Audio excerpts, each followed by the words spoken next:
எறும்புகளை சுறுசுறுப்புடன் வழிபட செய்து அவர்களுக்கு அருள் வழங்கினார் ஈசன் என்பதால் இத்தலம் சுறுசுறுப்புக்கு பெயர் பெற்றது. சுவாமிக்கு பூஜை செய்து வேண்டிக் கொண்டால் சோம்பல் நீங்கி சுறுசுறுப்பாக உடைக்கும் குணம் மேலோங்கும், மேலும் துன்பங்கள் விலகும் என்பது பக்தர்களின் நம்பிக்கையாக உள்ளது. கருவறை முற்றிலும் கற்களால் கட்டப்பட்டது. கோவிலின் நுழைவு வாசல் வடக்கு திசையில் இருக்கின்றது. 2 பிரகாரங்கள் உள்ளன. கருவறை நுழைவாசலில் இருபுறமும் விநாயகர், முருகப்பெருமான் ஆகியோரது உருவ சிலைகள் அமைந்துள்ளன. சிவபெருமான் சன்னதி கோஷ்ட தெய்வமாக சங்கர நாராயணர் காட்சியளிக்கிறார். ருத்ராட்ச பந்தலின் கீழ் நடராஜர் காலில் சலங்கை கொலுசு அணிந்திருக்கும் கோலத்தில் காட்சி தருகிறார்.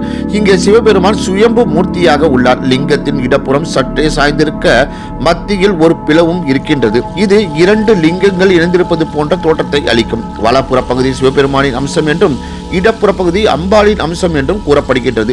இந்த லிங்கத்துக்கு சிவசக்தி லிங்கம் என்ற பெயரும் வழங்கப்படுகின்றது. தினமும் சுவாமிக்கு பூஜை நடக்கும் போது கருவறையில் எறும்புகள் வரிசையாக சென்று நெவேத்திய பொருட்களை எடுத்து செல்லும் அதிசய சம்பவமாக நடந்து வருகின்றது. கருவறையில் சிவலிங்க புற்று வடிவில் மேடும் பள்ளமாக புற்று மண் லிங்கம் போல் இருப்பதால் லிங்கத்துக்கு அபிஷேகம் கிடையாது. எண்ணெய் காப்பு மட்டுமே செய்யப்படுகின்றது. எறும்புகள் ஊற சிவபெருமானுக்கு செய்யப்படும் பூஜையை காண்பது சிறப்பு. இந்த நேரத்தில் சுவாமியை வழிபடுவது மிகவும் உகந்ததாகும். இத்தலத்தில் வீற்றிருந்து அம்பாள் நறுங்குடல் நாயகி என்ற திருநாமத்துடன் தனி சன்னதியில் தெற்கு நோக்கி காட்சி அளிக்கிறார். நறுமணம் வீசும் கூந்தலுடன் இவர் திகழ்வதால் இப்பெயர் பெற்றதாக கூறப்படுகின்றது. இத்தலத்தில் அம்பாளுக்கு ஒவ்வொரு நாளும் விதவிதமான அலங்காரங்கள் செய்யப்படுகின்றது. அம்பாள் ஒவ்வொரு நாளும் ஒவ்வொரு கோலத்தில் காட்சி தருகிறார். அம்பாளுக்கு முன்புறத்தில் ஆதி காலத்தில் வழிபட்ட அம்பாள் விக்கிரகம் ஒன்று உள்ளது. ஆலய பிரகாரத்தில் சொர்ண கால பைரவர் சன்னதி அமைந்துள்ளது.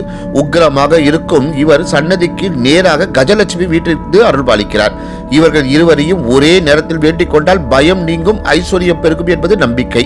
ஆலயத்தில் 4 தீர்த்தங்கள் உள்ளன. அவை பிரம்ம தீர்த்தம், பத்ம தீர்த்தம், மது தீர்த்தம், குமார தீர்த்தம் என்பவையாகும். ஈசனின் கருவறைக்கு பின்புறம் உள்ள காசி விஸ்வநாத சன்னதியும் சண்முக சுப்பிரமணியர் வள்ளி தேவானையுடன் வீட்டிற்கும் தனி சன்னதியில் உள்ளார். முருகப்பெருமானின் பீடத்துக்கு கீழே அருங்கோண சக்கர வடிவம் உள்ளது. இந்த சக்கரத்தையும் சுவாமியையும் தரிசித்து வழிபட்டு செல்வோரின் தோஷங்கள் வனக்குறைகள் யாவும் நீங்குவதாக நம்பிக்கை. தல விநாயகரின் திருப்பெயர் செல்வ விநாயகர் என்பதாகும். இக்கோவிலின் தலவிருட்சமாக வில்வமும் தீர்த்தமாக பிரம்ம தீர்த்தமும் விளங்குகின்றது என்று கூறி இந்த சிறப்பான ஆன்மீக பதிவை நிறைவு செய்கிறேன். நன்றி, வணக்கம், வாழ்க வளமுடன்.